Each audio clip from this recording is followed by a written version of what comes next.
Welcome back, guys, to the Couch Scouts. I'm Sean here with Jimmy, and this week we got former New England Patriot, Indianapolis Colt, and the host of the Man's Man podcast, Darius Butler. Darius, I was watching a clip of you on the Pat McAfee show earlier this week, and he was talking about Urban Meyer and how you knew him, and then you came out right away and you said he should not be hired as a head coach. So I'm like, why do you think he's going to be such a bad head coach, in the NFL? You know what? He's there now, so I hope he does well because some guys that I still know within the organization, on the staff, and on the team. So I definitely hope he does well. But going into it, it wouldn't be a hire that I would have made. A career college coach. Obviously, he left some situations in not great conditions, and obviously certain things he won't have to deal with on a professional level. But you even saw, even with the hiring of the strength coach that, I had to resign. Like, it's different when you're doing business in the big leagues and you're dealing with grown men in a locker room full of grown men. But, you will have the benefit of drafting a rookie quarterback. So, your quarterback and your best players buying into the program or the system or whatever it is huge for a coach, a new coach especially. So, he got that working for him. And I like his staff. I like his staff that he put together as well. So, but yeah, going into it, I wasn't a big fan of the hire. I thought he should have stayed on TV, but we shall see. Do you think he brings on Tebow as maybe a coach or maybe backup quarterback? Well, he's looking for a job. He's still relatively young, bring maybe some Florida magic. I can see Tebow being I can see Tebow just being someone good to have in the building. He's a great guy. I can definitely see him ending up in the building somehow, some capacity. He didn't pan out, talent-wise at the quarterback position in NFL, but what made Tebow special, even on the collegiate level, was his intangibles and being a team player and so I definitely think he can bring some value to any organization he would go into. But I wouldn't be surprised. I wouldn't be surprised by that. Do you think? Go ahead, Jimmy. I was just going to say, I think my biggest concern with Urban Meyer, and we talked about it when it first happened, is how's he going to handle losing a lot of games early on. There's a legit chance this year that they lose more games this season than he lost his entire tenure at Ohio State. I think it was 7 losses while he was at Ohio State, I think, looking it up. And, there's a chance they lose more games than that this year alone. And I wasn't sure how he was going to get used to that and get acclimated to that at the start. Yeah. I'm sure he knows what he's signing up for, and I'm sure having he's got the number 1 pick, so that's always a good thing to have. Got a ton of cap space, and it's not that hard, especially if you got a quarterback, to get people to come down and play for you in Florida if you're showing any semblance of putting together a good team with a good staff. So he's got some things definitely working for him, but yeah, it's going to be an uphill battle. You saw it. I'm a lifetime Dolphin fan. So I remember Saban coming down here and being the coach down here and then, taking off halfway through the season. So, something like that. I don't see something like that happening, but he has left some other places, with some questionable circumstances before. So we shall see once again. And Tebow's from Jacksonville too, right? Originally? Yeah, I believe so. Now you got my wheels turning on this Tebow thing. Yeah, I'm saying. Well, I have a bet with a buddy of mine. This is how confident I am in Trevor Lawrence, assuming they take him first, that they'll win 9 games. So is my money cooked or not? It's a hot take, but that's how confident I am in Trevor Lawrence. You better hope they get some free agents. Boiling take. 9 games. It's tough to win 9 games in the NFL. Obviously, Houston. We'll see what's going on in Houston. I don't expect DeShaun to play there this year. Indianapolis, that they're building a winner down there. I think Wentz will do, pretty good down there. Tennessee, they'll be good year in and year out as long as they keep their core together. So it'll be tough to finish for them, higher than 3rd in their own division. And yeah, I don't see them winning 9. What, they win 2 games last year? They won 1. 1?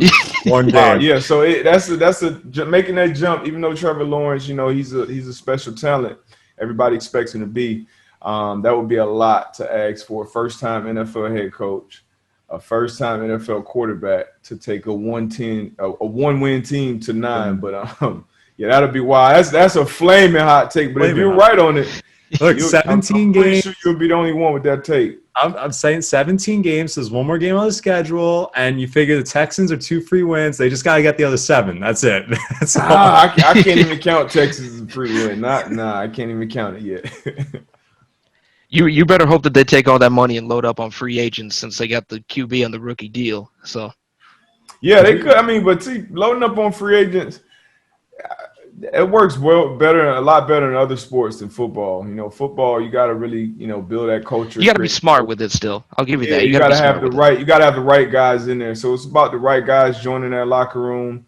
And I would say creating a culture. They were going the right way, for a little stretch there when they had Bortles, who just wasn't good enough at the quarterback position.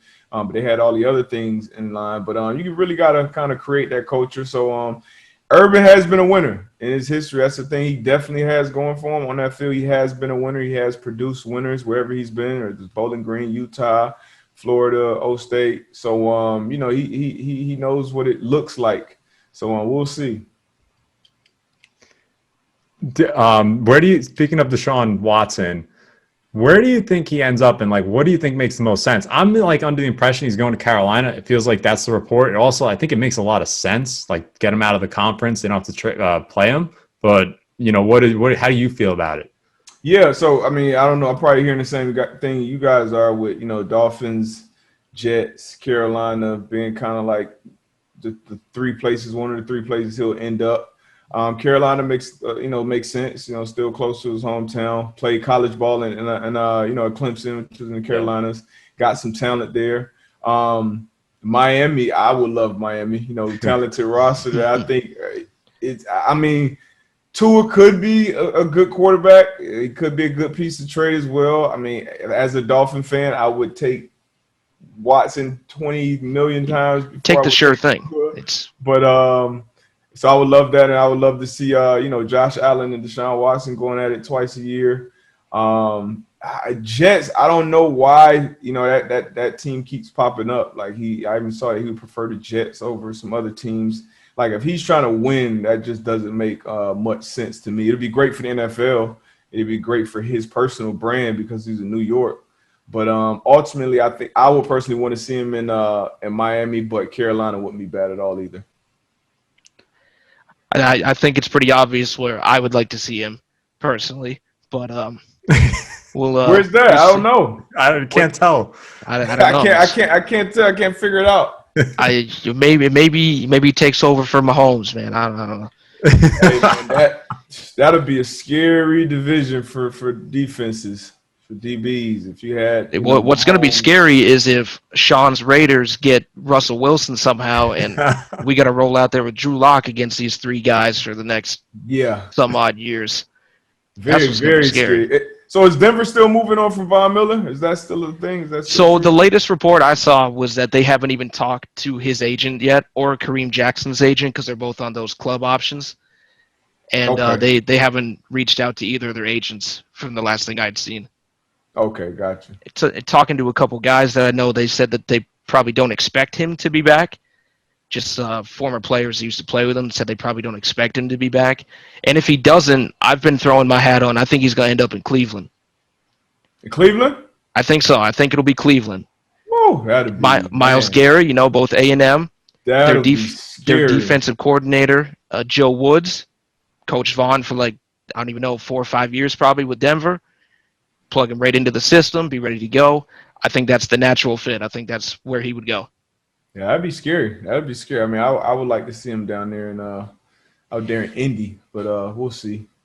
Yeah, because they offered J.J. Watt more money, right? That was the report? That was a report. I think I heard Pat say that wasn't true.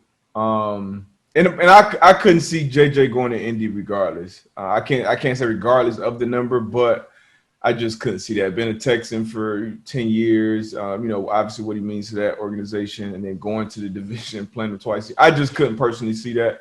But I definitely did not see Arizona coming. But him and that was out of nowhere. That'll be formidable. That was wild. How wild was the report that it was on his Peloton where he linked his 4 teams? How funny does that be? You're riding your bike and you get the news that J.J. Watt signed with Arizona. Watt. Yeah, his whole little free agency thing it was funny. You know, him throwing out the cryptic messages and every team trying to, you know, recruit him to come. It was cool. But that message that actually I was doing a live stream when that text came out. Whoever tweeted it, forget the reporter's name, but he put it out and somebody put it in our chat like, oh, you know, he just put these 3 teams. What do you think we're talking about? Which of those 3 teams? And then a few minutes later comes out with the Arizona shirt. So yeah, that was wild. But his team, you know, no leaks. He kept it tight. He said his agent wasn't talking to anybody. You know, and obviously it was true. So that was dope. But I'm glad to see him out there out west. How it all transpired was kind of crazy because I read an article saying that he actually got like 4 different team shirts ordered, and he had his friend order them and get them delivered to him and use his credit card and everything, so nothing could be traced to JJ, and they didn't deliver it to his house or anything. So he had them delivered to his friend, and his friend brought them all over in a box. Man, so that's crazy. Nobody would know anything. Couldn't trust the Amazon driver either. That's great. It's great. It's crazy the things you got to do in 2020 to maintain some sense of privacy. Sad, but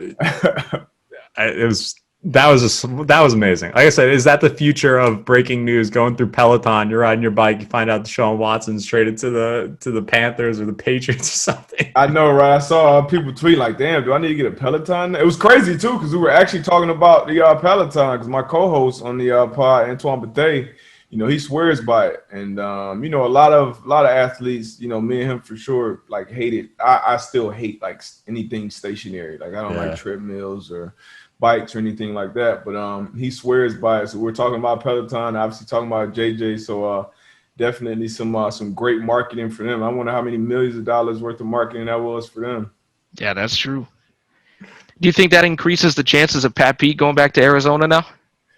I was having that conversation with someone last night. I think for him, even if it's something like a 1-year deal that they work out for him, I think it will be a good situation. Getting Chandler Jones, and hopefully, you know, he stays healthy. But with Chandler Jones is a top 3 pass rusher in the league when he's healthy. And then you add J.J. Watt, who now on that same D-line will be seeing a lot more one-on-ones than he has over his career. And he's still, you know, good enough to consistently beat one-on-one matchups. So if I'm a DB, if I'm a corner, especially kind of coming off the year that wasn't, you know, the Patrick Peterson type year that we expect even at this point in his career, I think it would be definitely beneficial for him to, you know, get one more year with Vance Joseph in that defense, and at least one more year, ball out, and then maybe go somewhere next year. But we'll see. I hopefully it increases. I would like to see Pat P with that rush. Yeah, that would definitely be pretty crazy. We did a whole like thing where we took players that we thought should chase a ring. And I put Pat Pete in a Packers uniform. That's what I did. Ooh. Can't be worse than Kevin King, right? That was the difference in making a Super Bowl. Man, yeah, that'd be tough. I don't see him doing it though, just because you know, the weather and lifestyle, that type of stuff factors in. That's especially true. when you got a family. He's a big time golfer. So he's a Florida boy. You know, he's from South Florida, went played college ball, Louisiana, been out Arizona for his whole career. So I couldn't see him, you know, his 30s really been around the cold. to Green Bay, Wisconsin. But yeah, I couldn't see that one. But I think he's got some good football left, and could definitely be a good piece. I wouldn't mind if we brought him down to the Colts. You know, we could work out something there. You saw X Rhodes, he came there on a good deal. You know, you thought he was washed up in Minnesota. A lot of people did. He got there, played. And that was me. I'm not gonna lie, that was me. You know, man heavy, and as a cornerback, especially an aging cornerback, when you can go into a different system that kind of relies a little more on your mental than it does your physical every snap. That can definitely help. You know, stretch that back end of your career out more. Who's the you mentioned golfing. Who's the best NFL player that you know at golfing? The best golfer? Yeah, NFL player. Does Romo count? Or are we talking active? Like, who have you played with? Quarterbacks are typically the best. Obviously, they got all the damn money, so they got the most time, and you know they go to the best course and stuff like that. But Pat P, from what I know, and I'm not a golfer, so I'm not out there like that. I did golf with Golden Tate before. He's pretty good, and this was years ago, so he's probably gotten better now. I think who was good on my Colts team. I'm not sure. I would probably put Pat P and Golden Tate up there for my, I guess, personal experience. I wonder how Luck is at golf. He's got to have a lot of practice these days, right? Who's that? Andrew Luck. Man, I don't know if Luck golfs though. I know Luck was a big soccer guy. Who knows what Luck was into some, his own. He was kind of a weird dude, but everybody loves him. I couldn't see Luck being an avid golfer, but I wouldn't be surprised. I could see Luck being a big billiards guy. I can see him doing something. I can see him being a bowler. A bowler, yeah. Obviously, he hits the slope, so something like that. Skiing, snowboard, and stuff like that. And I actually skied for the first time a couple of weeks back, and it was that's very, very fun. Great. Did you end up like Alvin Kamara in that video? Did you end up like Alvin Kamara in that video of him trying to snowboard? No, that would scare the shit out of me if I worked for the Saints or if I did anything associated with the Saints. Big time.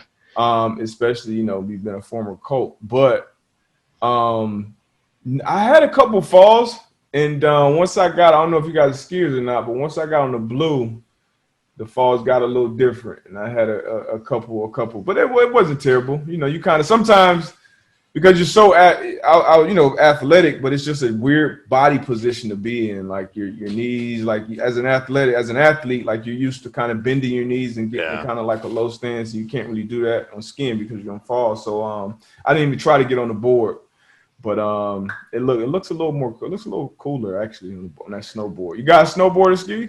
Yeah, I am. I'm a New England boy, so we get plenty of snow up here. Oh yeah. So where do you ski? Vermont?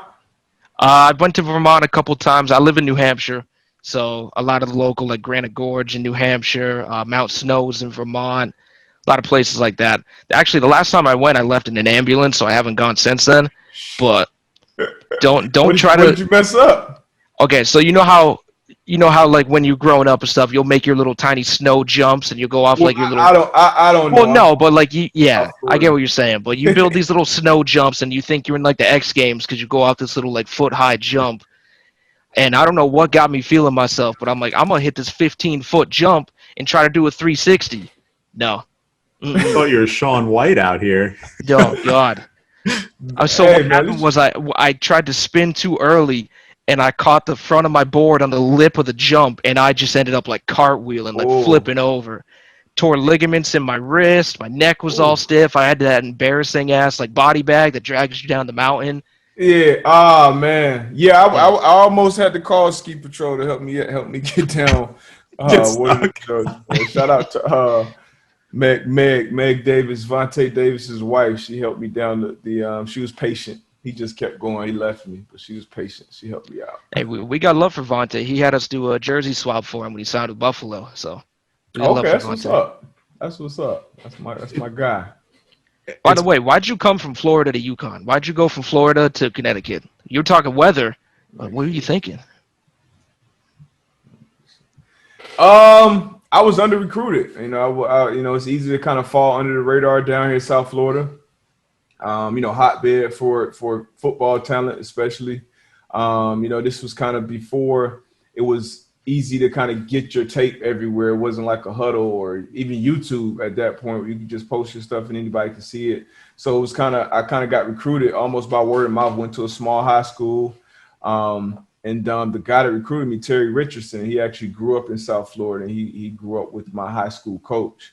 And my high school coach kind of put him on to me. They were the first. I didn't start playing high school football in my junior year. They were one of the first schools to show interest. And, once I kind of picked up some steam later on in the recruit process, I was like, I'm going to just stick with the guys who were there first. They didn't really switch up throughout the process. So, and I thought it would be an experience going to New England, experiencing something completely new, actually experiencing, seasons and cold weather and things like that. And obviously I wanted to go pro. So I'm like, I could possibly go somewhere and get drafted cold. So, I don't want to be a guy who, scared to go play in it. So, there's a lot of different reasons, and it worked out, man. I enjoyed the hell out of New England. I got drafted in New England my first 2 years, but Connecticut was a great experience. It's funny. I was saying to Jimmy before the podcast when I saw you went to UConn, and it was the Big East conference then, and I was laughing because I went to Seton Hall, so we're in the Big East for basketball. But I was like, there is no Big East football. I was like, who? I don't even remember who was in a Big East football conference. Like, was it Pitt, Syracuse? Oh yeah, we had some dogs during our run in the Big East. Obviously, the old Big East was UM and Boston College and P-Tech and those guys. But our Big East was it was us, UConn. We kind of put us on the map when we were there. Rutgers had some very good teams. They had the McCourties, Ray Rice, Underwood, Kenny Britt, Brian Leonard, a lot of guys out of there. Cincinnati. Cincinnati always had good players. West Virginia, they had the Pat White, Steve Slade, Pat McAfee, Pac-Man Jones. They had, buku talent. So we had a Syracuse, Pittsburgh, Revis, Shady McCoy. So we had some that was kind of like the Big East heyday. Yeah, before they split it all up between the ACC. Yeah. Basketball is different, and football, yeah. And then the basketball was, we used to love watching the basketball games too because it was so much talent. And they had a lot more teams: Seton Hall, DePaul, Marquette. It was a lot of teams who weren't even St. John's. St. John's of the Big East. Yep, St. John's. Yeah. So Villanova, I think. Yep, Villanova. Yeah, it was crazy. It's kind of crazy to think UConn, just from the women's basketball perspective. The men's team is always legit too, but man, that UConn women's team is like legendary up here. Yeah, for sure. You can't compare anything to them. Yeah, that dominance. When I was coming out, it was kind of UConn, Tennessee. Pat Summit. Yeah. But Gino, if you look at greatest coaches across all sports, like he has to be in that conversation. I saw it, firsthand during the summers. When a lot of the athletes still on campus, we spent a lot of time with the women's team playing against them. Pick up basketball. He would be in there just watching us. Kind of rough them up a little bit, and they beat us more than we beat them. And they were the real deal. They were the real deal. Actually, when I committed to UConn on my recruiting visit, they told me I was going to be able to play both sports, basketball and football, which was a complete lie when I got there. And that's what they do on these recruiting trips. But it was great, man. They actually just won the men's and the women's national championship when I arrived there. That was with Ben Gordon and Emeka Okafor. Yeah. Then you had Deanna was already gone, but who do they have on? I don't know who they had on the women's team, but when I was there, they had Renee Montgomery, Maya Moore. The list goes on. It was great times there. Getting back to football, we were talking about Luck earlier. If Luck returned from retirement, right, like today, before even they traded for Wentz, where do you think the Colts would rank in the NFL? Like, would they be right there with the Chiefs? Ooh. If Luck came back, assuming he was how he was when he left. Yeah, right. Yeah. They would be contenders out of AFC for sure. You got the Chiefs. Who else would I put up there right now? The Bills. Chiefs, Buffalo. Yeah. But I would put the Colts. Above Buffalo. So I'll probably put them 2 right behind the Chiefs. With Luck in the fold. The one thing that really surprised me, and I hope Defo doesn't watch the podcast because Defo is a friend of the page. I did not buy the hype on the defense before last season started. I know they had good pieces. Whoa. Well, I like I said, I wasn't a Rhodes believer, so I was like, Okay. I was high on Julian Blackmon. He was on my most underrated draft players list. I loved him. I'm still a big Malik Hooker fan. I think wherever he goes, I'm interested to watch him. I like Malik Hooker. Darius Leonard, obviously a beast. Too. And I thought they would be a good defense, but I did my top 10 defense rankings before the season. I didn't have them in top 10. Yeah, man, you left out one big name even before Defoe, Kenny Moore.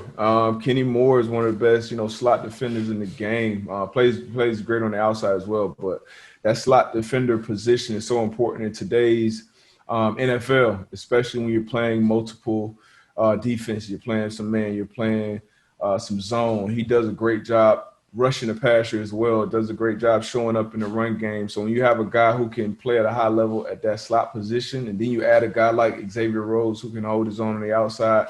T.J. Carey was a big signing as well, a guy who can play, who has experience playing kind of all over the defense. Rocky Sin, I think, needs to take a jump. He kind of was one of the weak links on their team. Blackman came in and played phenomenal. I didn't expect him to come in and play that well, especially coming off an ACL. Willis made strides. And then you add a guy like Defoe up there who changes the game up front with Grover Stewart. So they got a lot of good pieces, and they got a great, obviously, you mentioned Leonard. And then you got Eberflus, who sets the standard, and the standard is the standard. You saw the tweet that Leonard put out, hey, if you're a free agent, you think about coming here to the Colts, like this is basically like, big name, little name, like come in, lay it on the line for your brother. And that's the mindset there. And when you have that mindset and everybody's on the same page, the sky's the limit. What do you think with Wentz? Like, first, what do you expect from him? And then, do you really believe they're Super Bowl contenders with him? I personally do. Like, I think that highly of Wentz. I think he could be a top 7 quarterback in the NFL. Like, we've seen him do it. He almost won MVP before he tore his ACL. Like, what are you expecting going into this next season for them? So I would say I was the first guy to put this Wentz Indy thing together. This was like before he was even benched in Philly. It was just broken. It was done. So I'm like, you draft the Hurts, see what you got with Hurts. Wentz is kind of, I think, after Foles, he never really truly recovered after Foles. Yeah. Won that Super Bowl and got that statue. And in a city like Philly, they're not. That's a rough fan base to play in front of week in and week out. Coming from just small town kid coming from North Dakota, I just felt like the fit in Midwest and Indy back with Frank Wright, who had so much success with, and some other familiar faces on that staff. I just saw that being the best landing spot for him and for the Colts. Kind of locking in their quarterback for the long run because they've kind of had some guys. Some spot duty since Luck. So you get Wentz to play anywhere close to what he was playing in 2017 with Frank being his OC.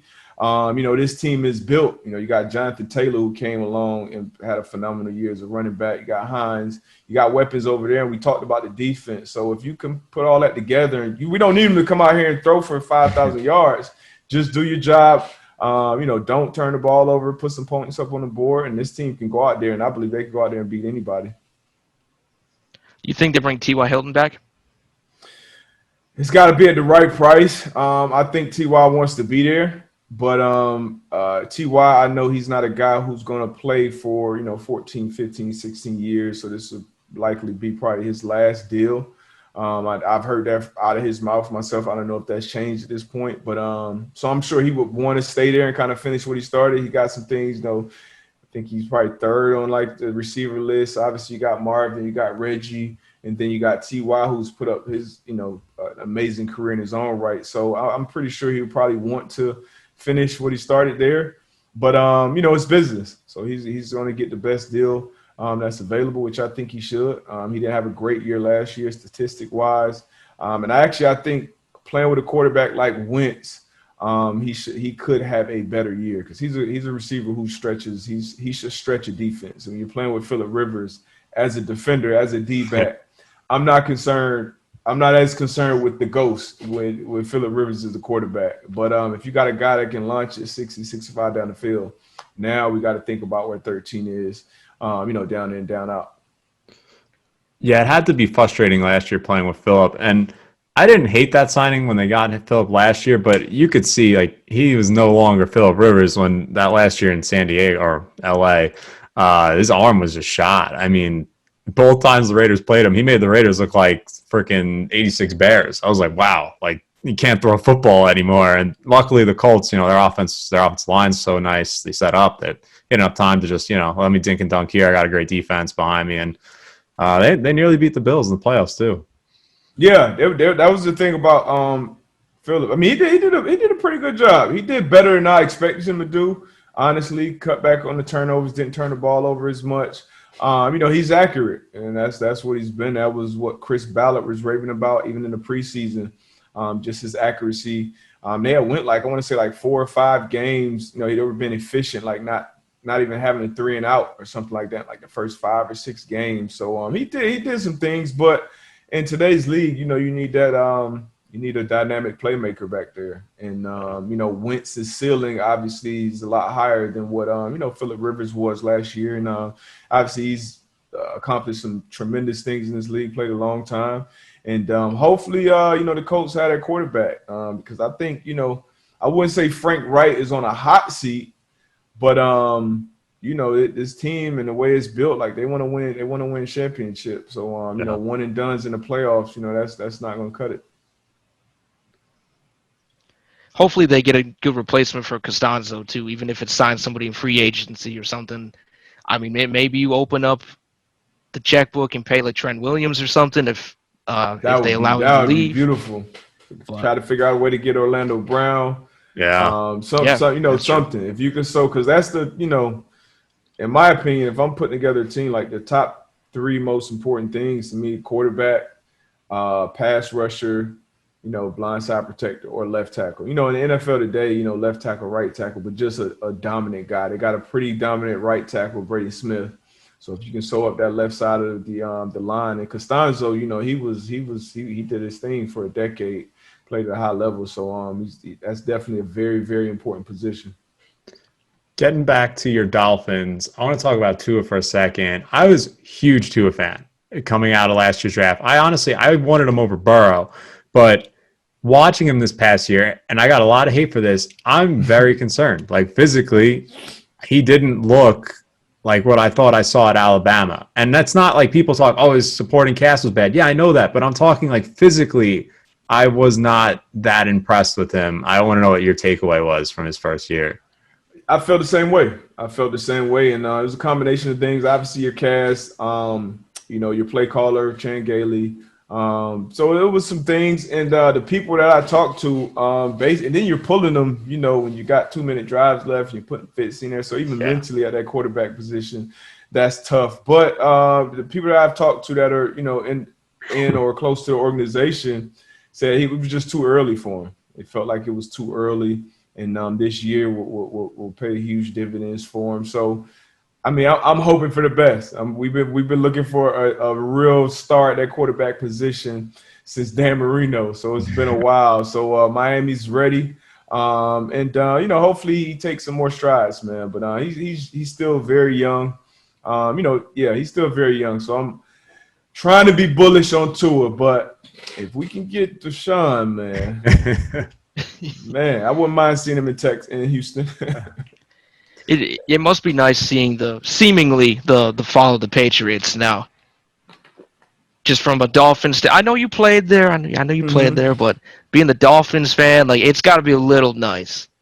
No, you know what? I like dynasties. I like dominance. I like the way the Patriots have done things. You know, not everything about it, but you know, they did it a lot of things the right way.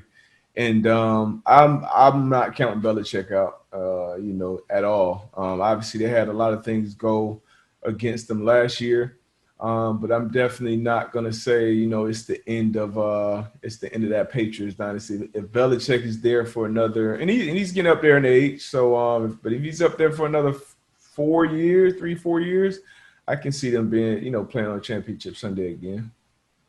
They'll get a lot of pieces back this year, too, from the opt-outs. People forget that, you know, Dante Hightower, Pat Chung, like, they lost some good players for opt-outs. So I expect the defense to be a lot better. Even now there's reports saying that they think Stephon Gilmore trade is just, like, inevitable. And I'm like, I wouldn't trade him, man.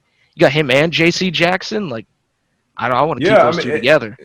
It depends. It depends on what other resources you're going to bring. That you're going to bring there to whatever you'll get for Gilmore. Obviously, it's going to be required a lot to get him. But if you can bring in some other pieces, they got to get some offensive weaponry too. Like you got to be able to score points to compete in this league. And I think, like you said, the defense will be a lot better. Getting Hightower, getting Chung back, guys who played a ton of snaps, a ton of valuable, meaningful championship reps. So that'll be big for not only the defense but that whole team. I wonder if Belichick finally drafts a wide receiver that pans out in the first round this year. That's the craziest thing to me. Yeah, that's very wild because I feel like we've seen more hits at the receiver position than a lot of other positions, Yeah. around the league. So for New England not to be able to find one, and I wasn't too high on the Harry draft pick when they made it, honestly. But yeah, we'll see. Hopefully, Jimmy, do you have anything? Yeah, sorry. Oh yeah, you know what I'm waiting on. Oh, go ahead. So you joined Pat McAfee on NXT. oh yeah, rookie of the I'm a year. wrestling guy. Okay. I'm a wrestling guy. You gotta run me through that whole thing. How was that whole experience? Man, that was incredible, man. That was, a lot of amazing things that have happened in my life. I've thought about it, for hours, years, whatever in advance, and this was kind of something that just came together pretty quick, and just to be a part of it. Pat hit me and, hey man, got this thing going on NXT down in Orlando. As I'm in Florida, it's a couple hours away. He's like, man, you want to roll with me, man? Woo. So I'm like, okay. Once he told me the details, I'm like, let's do it. WWE, let's do it. So then I get there and, just seeing just the whole everything that goes into it. And, I just got so much because I grew up as a wrestling guy.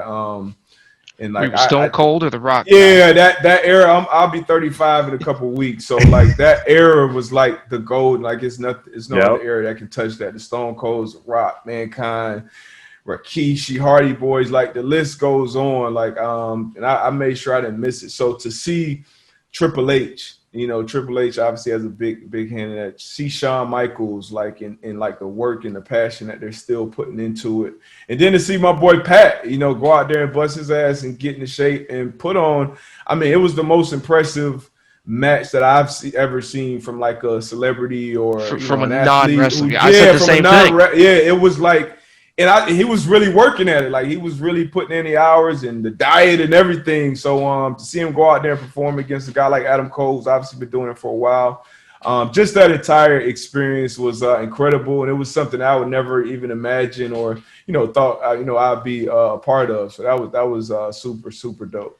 There was no live crowd, right? That was when they weren't. Did you guys have a crowd, or was that no live crowd? It was a crowd, but it was basically like the other wrestlers, like whoever. Oh, that was when they did that whole thing. Yeah, gotcha. Whoever's on the WWE rosters, then you had kind of like the plexiglass, and that was wild too because once we're rolling, these dudes, these big ass dudes, are beating on the plexiglass and talking trash, and I kind of felt like I was in a gulag for a second, man. But it was dope. It was dope, man. Shout out to Pat for letting me meet AJ and Nick, hop in the ring with him and just be a part of that. But that was super cool. You got to be a good talker in there too, and like Pat was doing it all. Like you would you would watch him, and you get angry watching him. Like, why are you running your mouth? Like, you don't do this, and then he just does it better than pretty much anybody you've seen that's not a full-time wrestler. Yeah. And I would guess he's gonna go back. I would guess we haven't. He's got to go back. You can't get that type of high and not go back. And he's a lifelong wrestling fan. It was too fun. I definitely expect him back. And like you said on the mic, his promos were priceless. He did a great job being a heel. So yeah, it was great, man. I was thoroughly impressed. Obviously with Pat, but like I said, just all of the guys and girls that even behind the scenes, that go into it because as a football player, you see and and you appreciate everybody else that that puts in the work to make that product on Sunday look and feel and move a certain way. And obviously a lot of differences from wrestling and football, but a lot of similarities at the same time. We need to cut more promos in the NFL like they do in WWE. That'll be dope, man. The XFL was getting a little bit, with the sideline interviews. Yeah, that was dope. That was fun. Yeah, a guy throws the interception and, 2 minutes later. What were you thinking? Hey, why'd you throw that interception? Yeah, exactly. You saw coaches getting thrown under the bus going into halftime and all. I loved it. So I would definitely be a big fan of promos. We had Derek Wolf on last week, and I brought it up to him too. Derek said he thinks he could be an awesome heel. He says he'd be a great heel. I can see him. But he said he can't really say stuff that he wants to say because he'll get in trouble for it nowadays. So he would have been a good heel back in like the Attitude Era, he says. Yeah, I can definitely see Wolf being a wrestler. Who else could I see? I can see Cam Jordan being a I said wrestler. Cam Jordan, Sean. That was one of my guys I said. Yeah, I can definitely see him being a big personality. Because I was thinking of guys who could cut the best promos. Yeah, he would definitely be in there. Sherman, Mark Ingram. Yeah. Oh, Mark Ingram. Yeah. Ingram, I feel like Ingram would have to be a part of like a team, though. He would have to be like the hype guy on the team. He'd be the manager. Yeah. He'd be the little annoying manager that you get pissed off just exactly. watching, and he's just getting you ramped up, and you want to hit him, but you can't. Yeah, exactly. Yeah, that'd be dope, man. I gotta start thinking about. Oh, Mark's gonna kill me when he sees this. That's my guy too, man. Shout out to Mark. I play a lot of Call of Duty with Mark and Wolf a lot, so Mark's gonna kill me when he sees this. Oh man, are you getting carried out there, man? No, I did, man. I put him in the backpack. I know what's up. Oh, okay. I'm so trash, man. I used to be a lot better. I'm decent now. I'm not as good as I was, but it's fun. We talk a lot of smack while we play, so that's the best part. Who else did I say? Sherman, Wolf, Cam Jordan. I mean, Sherman already cut a promo on Crabtree. We gotta get a quarterback. What quarterback? You know what quarterback we would hate? I would hate as a wrestler, Russell Wilson. I would absolutely hate Russell Wilson. Everyone's as a wrestler. Why? I would hate Russell Wilson as a wrestler. I don't know. It's like guys, and I'm not. I love Russ as a player, as a person. Great dude. Shout out to Russ, winning the Walter Payton Man of the Year. But when I hear a guy like Russ like mic'd up, like I don't know, man. Like I don't know. It's just go Hawks. Yeah, it's just and all his promos. It's just Hawks. Too perfect. It's just yeah. So I feel like as the wrestler, whoever that guy was, who everything was clean cut and perfect, I didn't like that guy. Like I needed somebody with a little edge. So I was a Stone Cold fan. Like I needed he's Mr. Perfect. If you remember Mr. Perfect. Yeah. See, I didn't like that guy. I need somebody who would be a quarterback with some edge. Philip talks a lot of trash, so he might be someone who could. Philip, he talks that nice trash though, like Luck did. I would love Cam as a wrestler. Cam Newton would be prime Cam Superman. Oh yeah. Cam would be dope. He will cut some promos as well. Who knows what the hell he would wear in the ring. Oh God, yeah, I didn't even think of that. Aqib Talib. Oh, how did we forget Talib? Outstanding. Yeah. So yeah, and I don't think about it. Yeah, I got some guys in mind. Man, Quentin Nelson, obviously. Oh yeah, Quentin Nelson. He just wouldn't talk. He was just completely dominate humans out. Yeah. There's got to be a linebacker too, someone that's just gonna hurt you. He just wants to hurt you. I mean, Maniac. I mean, he already got the name. Darius Leonard true. would be a good one. Fred Warner, I feel like would he has a martial arts background, so I'm sure he'll do some crazy things in the ring. I feel like Jamal Adams would be good on the mic. Jamal Adams would be good on the mic for sure. Stephon Diggs would be good on the mic. I don't know how much he would want to actually fight in there. You know who'd be great, Sean? You know who'd be great? Isaiah McKenzie, yeah. We know him well though. That's why. That's the only reason. Like I don't think he talks so much smack. I don't care if he sees this. He can see this. He can text me whatever. I don't care. But I was watching. What game was it? I can't. It might have been the Cardinals game, unfortunately. But even the announcer said he talks more smack to his own teammates than the defense does. Yeah. Man, you just reminded me. What's his name? Chauncey Gardner. See, what is it? CGJ? CGJ. Yeah. He talk. I mean, he gets kicked. He gets kicked out of games week in, week out, pulling chains. So yeah, he'll be a great heel. I mean, they're throwbacks, but if you got Steve Smith and Chad Johnson on a mic, that might be comical. Throw T.O. in there with him. Yeah, right. That's priceless. Exactly. Yeah. Josh Norman throwing a last second. Oh yeah, throwback Josh Norman and Dez Bryant. Oh. Yeah. Oh yeah.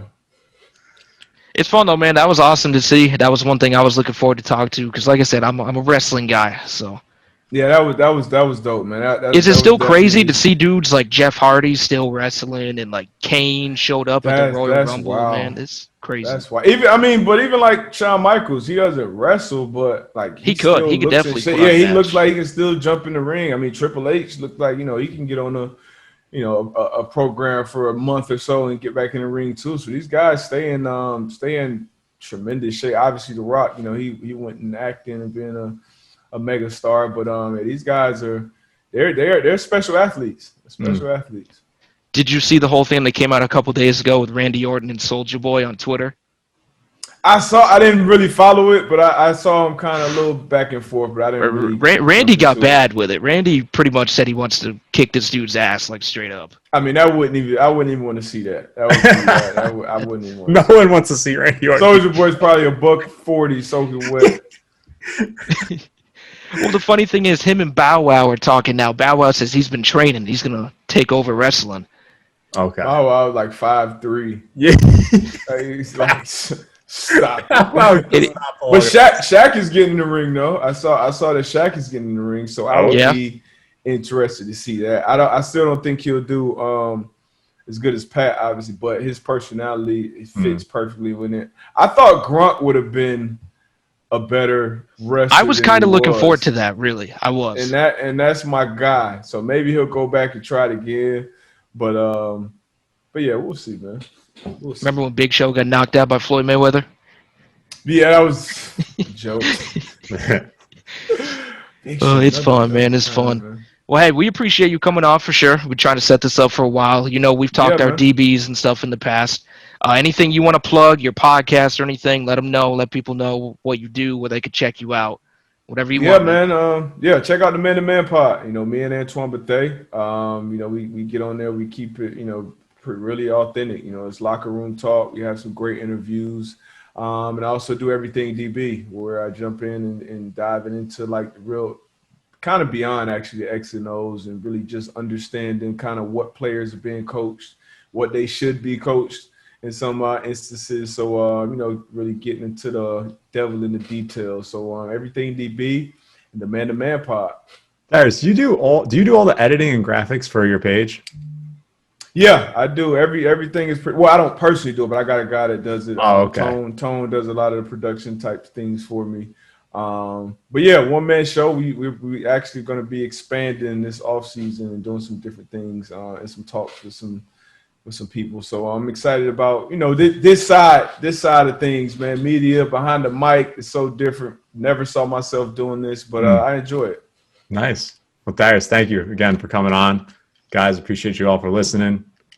We'll run it back. We'll have you on again. For sure. Definitely got to run it back, man. I got to get your tag on it. I'm on the Xbox. I don't know what system you're on, but I got to get better, man. Too. Yeah, Xbox too. Yeah. I got you. We'll hit it up. We'll run it. I get better. Jump in that superstore. Oh man, you're going for quick games. Yep. Appreciate you, fellas.